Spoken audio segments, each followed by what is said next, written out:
Hey there! Are you worried about losing your job? Are you struggling with feeling like you need to say yes to everything your boss asks of you right now? Like working late or on weekends or being responsive to emails at all hours of the day to avoid layoffs? Are you feeling like you can't say no to anything asked of you at work because you're sure that if you don't, you'll be first on the chopping block if layoffs are needed? Or maybe you've already been laid off and you're struggling with feelings of despair, worried about what you're going to do next. And then when you sit down to work on your resume or look for jobs, you find yourself lacking motivation and you think to yourself, why should I even bother? I'm not going to find a job anyways. I'm Stephanie Slocum, founder of Engineers Rising. I'm an engineer, entrepreneur, author, and mom. Today, I want you to know that I've been there, and you're far from alone in those feelings. I want to help. So today, I'm going to share an interview with engineer and life coach Gina, who has also felt the sting of stress and anxiety around keeping your job or finding a new one. She's going to blow your mind by sharing the tools and a framework that she uses to help engineers transform those feelings of despair and helplessness into empowerment, so you can stress less about keeping your job or finding a new one. If you're struggling to be motivated about your work or a job hunt, this is a must-watch that I am so excited to share. Now, before we get started, I want to invite you to grab a free chapter of my book, She Engineers, that focuses on finding and keeping your job.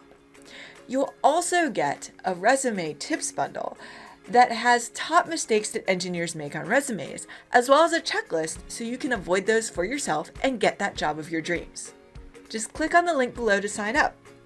And now, let's get to the interview. Hey there! Today I am excited to introduce Gina Covarrubias. She has a BS in Aeronautical and Astronomical Engineering, an MS in Mechanical Engineering, and she's also a certified life coach for STEM professionals. She is an expert in helping STEM professionals calibrate their professional journeys with their personal goals. And today she's going to go deep with me on worries about your job and juggling work and home in the current pandemic. I'm excited to get into this, Gina, but first, welcome. Thank you. Thank you, Stephanie. So glad to be here. My name is Gina Covarrubias, as Stephanie introduced me. I am an engineering life coach, and so what I do now is I help STEM professionals kind of analyze and get a grip on their careers in the context of who they are in their lives. So it started way back when I was a child. My dream was to be an aerospace engineer. And of course, growing up in Indiana, where else would I go other than Purdue? So I graduated with my bachelor's, eventually earned my master's in mechanical engineering, and started working in the corporate world of the aerospace industry. And what I was finding is that as time went on, I felt myself searching and searching for something. I didn't quite know what it was. I like to think of it as my dream job or a pot of gold at the end of the rainbow. And after so many years, I started realizing maybe I'm looking in the wrong place. Maybe I just have the wrong job. Maybe I'm with the wrong employer. And I kind of always felt a little bit out of place. And I couldn't really understand why. I couldn't put my finger on it. So eventually, at one point, I became ill. And looking back now, I believe that the stress I was putting on myself kind of got to me. And so I was ill for a number of months and thankfully recovered and got back into working. And I realized I had been given a second chance. And I thought to myself, you know, I've been doing this for a number of years and I've worked with so many wonderful people, learned so many great things, made my dream come true, but I decided it was time to make a different dream come true. So I eventually left my profession, not knowing what my plan was, except to reflect and try to figure myself out. And one thing led to another. I learned about life coaching. So I became certified, and now I've got my own life coaching practice. And because I've been in a spot where many people are today, which is confused about your career or not knowing what you want to do next, or possibly finding yourself out of work and scrambling to find the next thing, whatever that looks like, I now help people get out of those precarious positions, and I help them understand what it is they need to do to move their lives forward and stop being stuck. So what does that mean? What that means for you is that I help people understand what they're thinking, why they're thinking the way they are, and then I show them how their thinking affects their lives. You talked a little bit about, worries about jobs right now. We're in the middle of a pandemic. Folks are worried about keeping their job. They may have been laid off and are looking for a new job. And there's just a whole lot of uncertainty going around, even for people who feel like they have relatively secure jobs. And I've noticed in our engineering community that there's a lot of people who feel like they need to work a lot of extra overtime. They need to do whatever their boss tells them right now because they feel like they should just be grateful and happy to have a job. And although I understand that sentiment, when we've talked before, you've indicated that this could be the root of deeper issues and problems around people pleasing and not being able to set boundaries, which I know for myself, that's something I have struggled with throughout my career. And a lot of those watching or listening today have struggled with that too. So can you talk a little bit about that and maybe how we might know if that is really the root cause of our stress here? Pleasing is a very common problem, especially I think with the younger people who haven't had a lot of experience yet in the workforce. So this is a great question, and there are a few different parts to the answer. The first part of the answer is that you mentioned a key word, secure. And what I would like the audience to know is there is no such thing as a secure job. Okay, despite what you've been told, despite the way you've been brought up. Unless you are a tenured professor at a university or a Supreme Court justice, your job is not secure. Okay, those jobs are for life. Once you get them, you're in. Other than that, whether we're in COVID or not, there's no such thing as job security. So what that means is tomorrow you could be walked out the door. Next week you could be walked out the door, whether we're in the midst of COVID or not. So I just want you to let that soak in, because you might feel that your job is secure and you could be the best, most impressive employee ever. That doesn't guarantee job security. So you talked about, Stephanie, a lot of uncertainty and the fact that perhaps management may be making unfair demands on some of their employees. And I have also heard the term in my past, you should be lucky to have a job. And of course, at the time, I believed it. They were my management. They were older. I was younger. And I felt like they had power over me.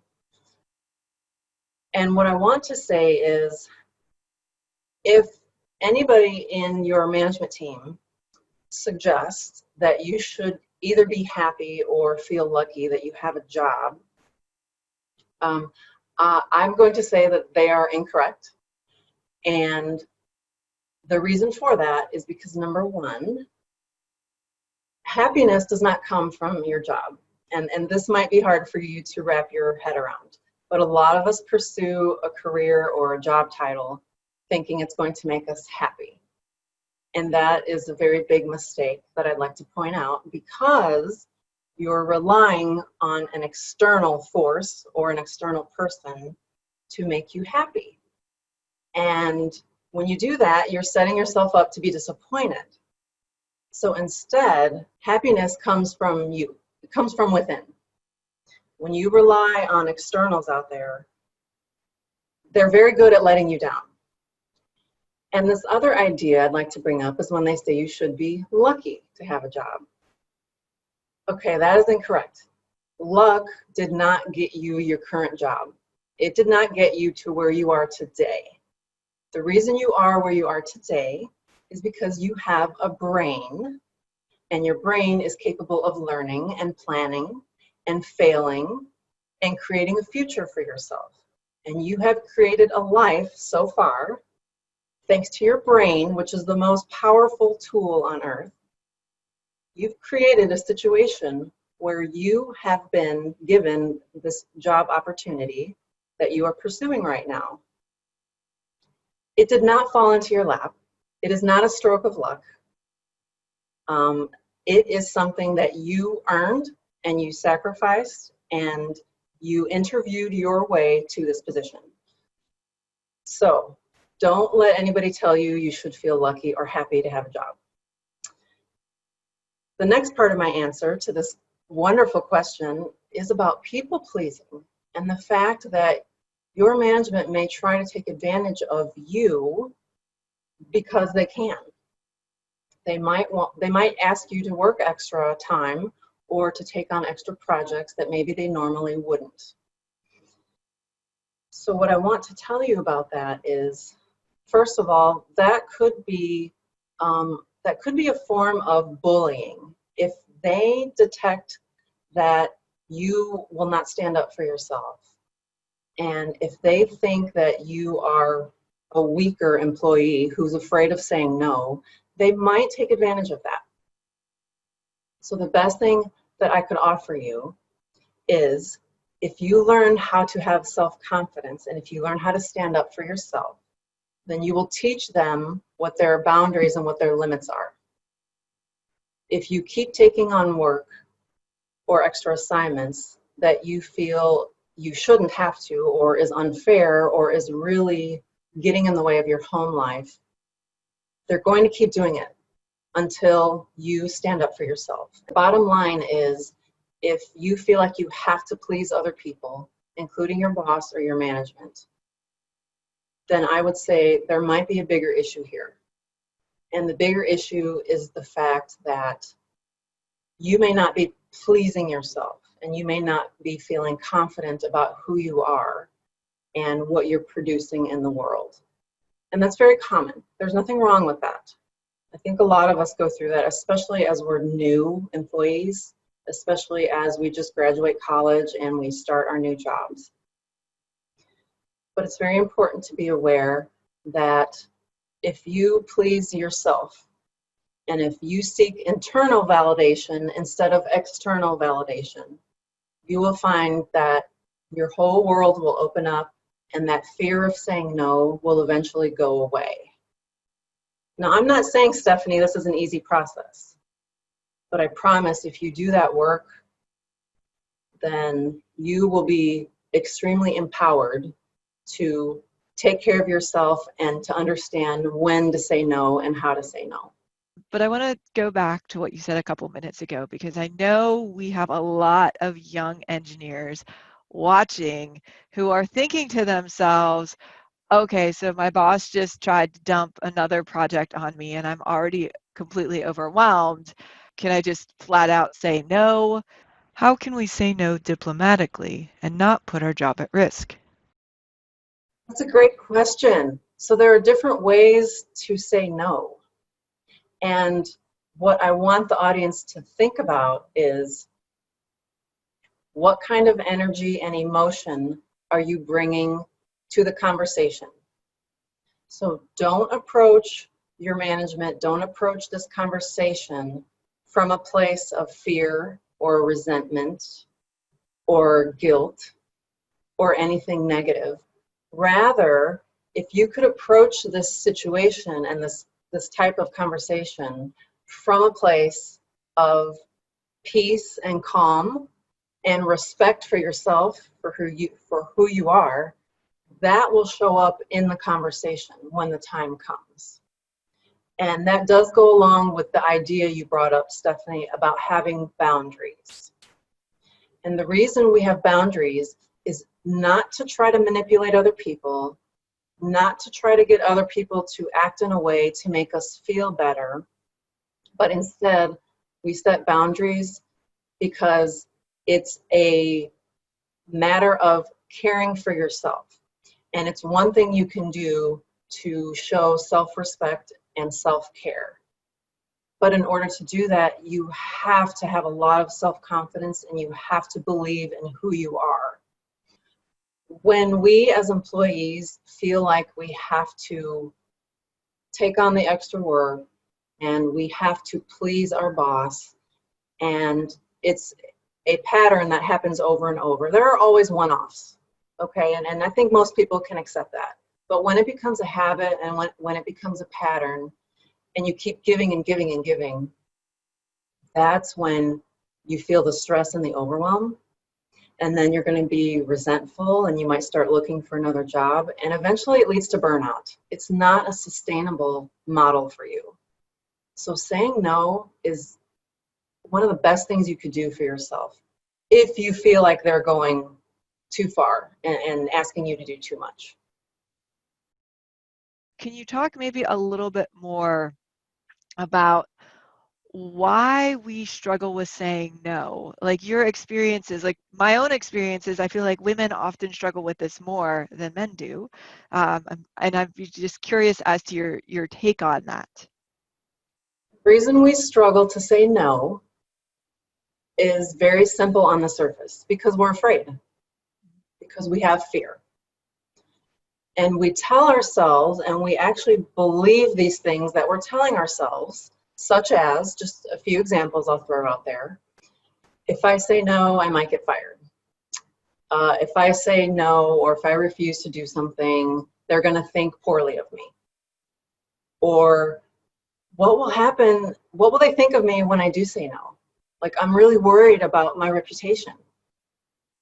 So the reason we struggle to say no, whether you're female or male, comes down to fear.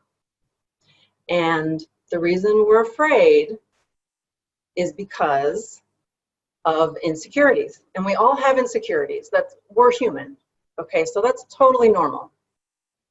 The question is, how much are you going to let this insecurity get in your way of saying no? And the other question is, how much do you want to work on your insecurities? So if you could, I'm going to stretch your mind here a little bit and take you to a fantasy world. A world where your self-confidence was sky high and you had immense respect for yourself. And I want you to imagine in this world, your boss asking you to put in an extra 10 hours this week or come in over the weekend or whatever request it is. And I want you to imagine a very confident self saying, I can't, I'm sorry, but I won't, or I can't, or I've got this going on. In a world where you are super, super confident and you think very highly of yourself, you're not going to be afraid to say no. Because let's talk about worst case scenario. What if you do get fired? What if they turn around and they do fire you? In a world where you are extremely self-confident and you value who you are, what are you going to do? You're going to turn to the most powerful tool on the planet, which is your own brain, which is what got you to where you are in the first place. So the point I'm making here is I'd like you to think in terms of relying on your brain and being dependent on your brain instead of being dependent on your employer. I think a lot of us, especially in our younger younger days when we have just graduated from college and we're just starting out and we want to make a good impression, I think we fall into a trap of being a little too dependent on our employers. And that happens at every age level. I see that with older people as well as younger people. And I think we've been brought up in our society to believe, once again, you work hard, get a secure job, you're going to be happy for the rest of your life. And it kind of makes you feel this dependency on your employer. Your employer is more of a partner in your life. And when you think in terms of being dependent on your employer, it kind of makes you feel like you're obligated, and it puts this fear inside of you. Break free from that fear. You don't have to be dependent. Instead, you could simply view your employment as part of your human experience. So you are going to have many different jobs throughout your life. You'll probably have a few different employers. And it's always a partnership. They're getting something out of you and you're getting something from them. Got it. Got it. And I mean, I saw interweaved in the entire discussion about this idea of owning your power and not feeling like, not coming from a place of fear that you are a victim to your employer's whims and you don't have the ability to push back. So owning your choices is a big, big deal. And it's very empowering to know that you have a say in the matter and you do have a choice. Don't think you're being forced. Don't tell yourself you're obligated, because you don't have to do anything you don't want to do. It's your choice, and you need to own your choices. So a lot of us, you know, we went to school for engineering. We knew it was a hard major. We started priding ourselves on the fact that, yeah, we can cut it. We weren't one of like the 40% of people that drop out of, you know, that program. And then we get out into the workforce. And I mean, I know for myself, you know, the first time I was asked to work overtime or put in extra hours, I just thought to myself, you know, I pride myself in my work. This is part of my identity, part of who I am, a personal satisfaction thing to do my job well. And I assumed that taking on work at, you know, all hours of the night, all weekends, months in a row, that was just what you had to do. To the point that, you know, as we're talking about worth, I would think to myself sometimes, if I'm not the one saying yes to all these things, well, then I'm not a good worker and I'm not going to be worth as much to the company. I know I'm not alone in this struggle of professional identity and personal identity being intertwined. Can you share some advice for our watchers and listeners who may also be struggling with this right now, especially if they're concerned or have already been laid off? Oh, great topic, Stephanie. And I was right there as well. Back in my earlier days, I really, really identified myself with my job title. And oh, I wish somebody would have told me this back then. The problem when we do that is that, once again, we rely on our job for happiness and fulfillment. And if the job's going well, things at home go well. And then when the job takes a downturn or when things aren't going right with the job, then life at home is just, it can be miserable. And there are so many people I've talked to, and I've lived through this. We kind of intertwine the two, as you said, and we don't even realize that they can be separate entities. And one of the biggest lessons I have to tell my clients who struggle with this is that job description is not self-description. They are two totally separate things. One of the biggest reasons, which is what I just mentioned, is that when you rely on your job for happiness and security and fulfillment, eventually it's going to let you down somehow, some way. So big message to my clients, don't rely on the external job. Okay, so there's your job, there's what you do, and then there's who you are. And those are two separate things. You are a human being who is 100% worthy because you're human.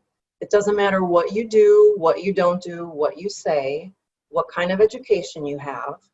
And I understand engineers are very proud. We're really, really proud of our degrees. And that's fine. There's nothing wrong with that.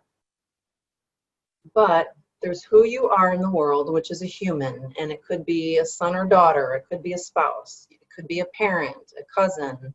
You have hobbies that you partake in and do things for entertainment. Oh, yeah. And the other thing you do is work. Okay, separate from who you are as a human being. We are all 100% worthy no matter what. And the interesting thing that you brought up, Stephanie, and I've seen this too with so many people, we believe the harder we work and the better worker we are, the more worthy we are. And that's just what we tell ourselves, and that's what we believe to be true. And it's not true. And the reason it's not true is because by that theory, anyone who doesn't work, who chooses not to work, or who is out of work because they were laid off, in theory, that means they're not worthy. Okay, and that's preposterous. That's ridiculous. We know that that's not true. So don't equate your work ethic or your productivity. Don't think you have to work really, really hard in order to be seen as worthy. You're already worthy as a human being. We're all 100% worthy. So what I want you to take away from this is your job is just a small part of your human existence. Jobs come and go. Think of it as a partnership, right? You're giving and you're getting.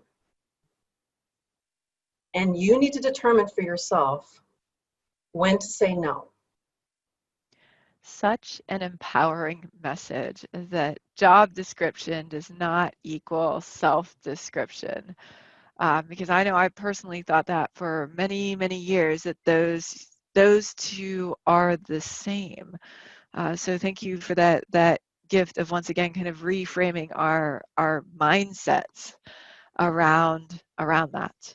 Well, I love talking about mindsets. I also want to get into maybe a little bit more tactical advice and implementable takeaways that all of our listeners and watchers can use to help them be less stressed in the current environment, whether it be for jobs, whether it be for setting, boundaries, saying no, all these behaviors that are holding us back. For those of us who are ruminating about losing our jobs or what will the boss think of me if I'm not answering my emails at midnight, how can I say no and not be in the first step in line for layoffs? What can we do about it if we are stuck in this kind of cycle of fear that we've been talking about?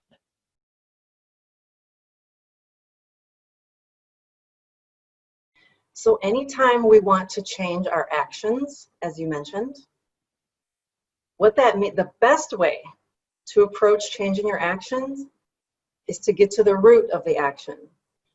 And the root of all of our actions, the root of all of our emotions and our energy starts with what we're thinking up here. I teach an emotional framework. The acronym is STEER. S stands for situation or circumstance. And our situations and circumstances are external. So for example, COVID. Okay, there's nothing we could do. We can't control circumstances and situations. We have our job, that's a situation. We have our boss, that's a situation. And the T in STEER stands for thoughts. As I mentioned earlier, our thoughts are our beliefs, our perceptions, our interpretations of the world around us. It's very, very important to be able to separate your situations from your thoughts and beliefs. Because as I mentioned, a lot of us, when we have thoughts and beliefs, we think that they're true. And I have to show my clients, no, it's actually, if you do say no, it's not true that you're going to automatically get fired. It's not true that it might take you forever to find another job. That's what we tell ourselves.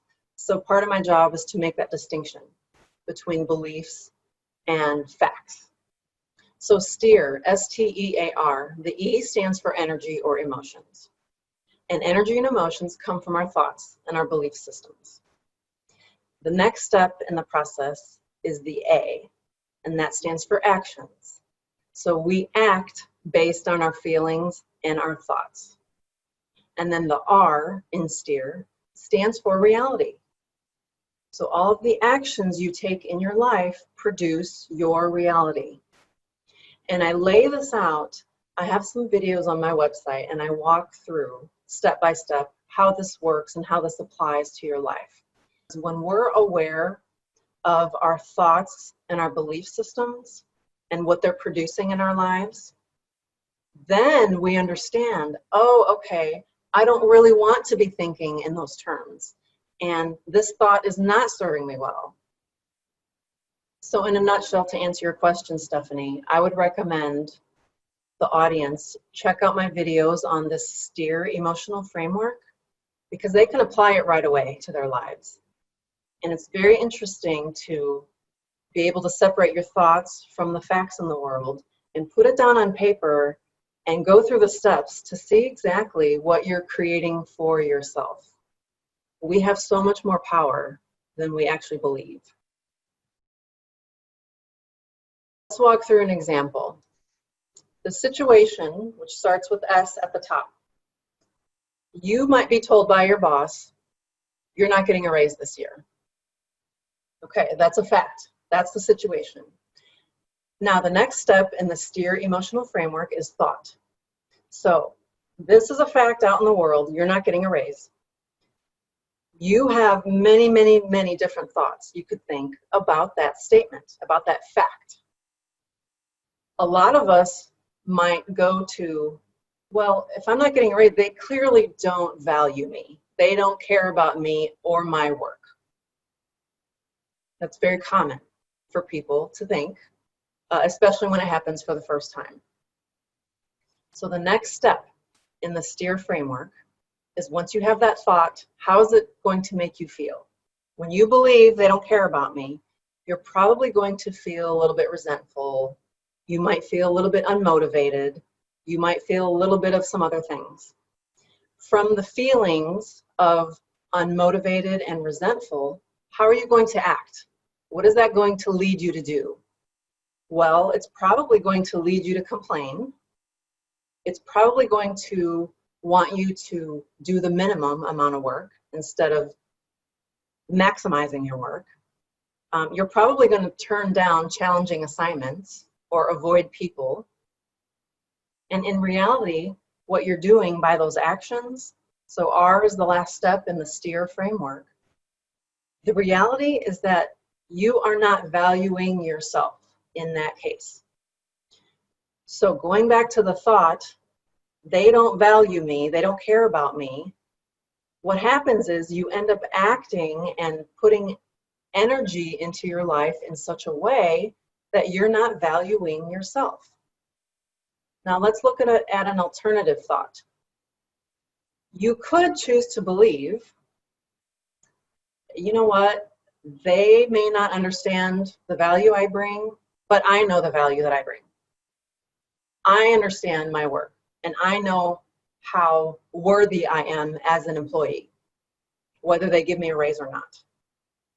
If you truly believed that about yourself, you would most likely feel secure and worthy and have high self-respect. And from the emotion, from the energy of high self-respect and having a lot of worthiness to your life, how are you going to act? You're going to go to work and you're going to do your best job. And you're going to seek the challenging assignments. You're not going to avoid them. You're going to commend your work. You're not going to complain. So based on these actions, when you tell yourself, I know how worthy I am, I know my own value, the reality is that you are reinforcing this self-belief that you have in yourself, despite whatever kind of raise you may or may not get. When you believe so hard in yourself and who you are, and you back yourself up with all your decisions, it doesn't matter what kind of a raise you're going to get, because you're going to go in and do the best darn job you know how. And that's what work is about. It's about putting your best effort forward. Those are two examples of the STEER framework with the same situation, but very different realities based on the way you think about the situation. Thank you for painting that very vivid picture of how you get from one place to the other, because I think a lot of times we aren't even aware. I mean, certainly stereotypically, engineers have a reputation for not being super emotionally in touch either with themselves or with others. And I think a lot of times these stories appear in our heads, some of them based on facts we have kind of made up in our head based on one job experience or something like that. And we aren't even aware we have those beliefs. We have a number of women in our audience who are struggling with confidence, really struggling with people pleasing and setting boundaries. And she knows she is, but she's kind of stuck in this, fear cycle, overwhelm, whatever it is for her specific individual situation. Is there any final advice you want to share with that woman that's watching here today that would help? Oh, great question, Stephanie. Yes, I see this all the time with my clients. And here's the bottom line. All of us live in our own little bubble, and we all live in our own little worlds. And therefore, we tend to have the same beliefs day in and day out. Unless you take initiative to stretch your mind and work on your mentality and take steps to build that self-confidence, it's not just going to happen overnight. It's not just going to appear. This is something you have to work toward, similar to building muscles in the gym. For anyone who wants more self-confidence, more self-esteem, you have to get out of that bubble that you're living in. And that means expanding yourself. That means stretching your mind.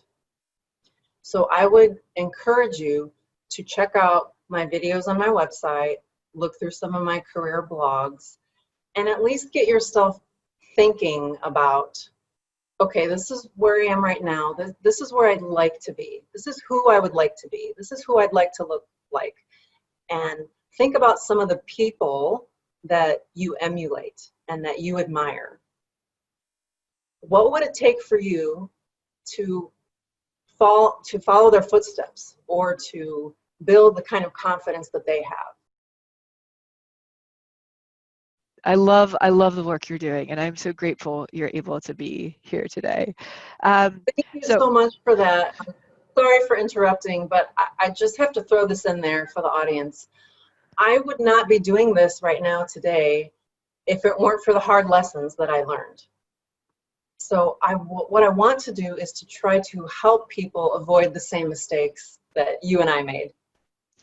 Can you share, I know you mentioned it a couple minutes ago, but can you just share your website, where folks can find you on social media if they want to make connections with you and your work? I am very active on LinkedIn right now. Please connect with me, send me a note, let me know if you saw this video. I would love to connect with you and chat with you. If you don't use LinkedIn, my website, as written behind me, is deliberatedoing.com. And on my website, I have a career blog, as I mentioned. And I also started a video series. The first one is actually to walk through the STEER emotional framework. And so that would be very beneficial for anybody who's interested in learning about that and applying it to their lives. And the other video series I started, Stephanie, is because of COVID and because of common problems and themes that kept coming up for my clients. as we bring this interview to a close, I just want to say a huge thank you to Gina for letting us pick your brain on all these really important issues that a lot of people are struggling with. Just thank you for being willing to come on and share your knowledge so that we can make an impact on the world. It is absolutely my pleasure. I'm so glad I was able to do this, and perhaps we can do it again in the future. The final thing I want to leave off with, to let your audience know, and hopefully this sinks in to them, is that it is not your job's job to make you happy. That is your job. That is up to you.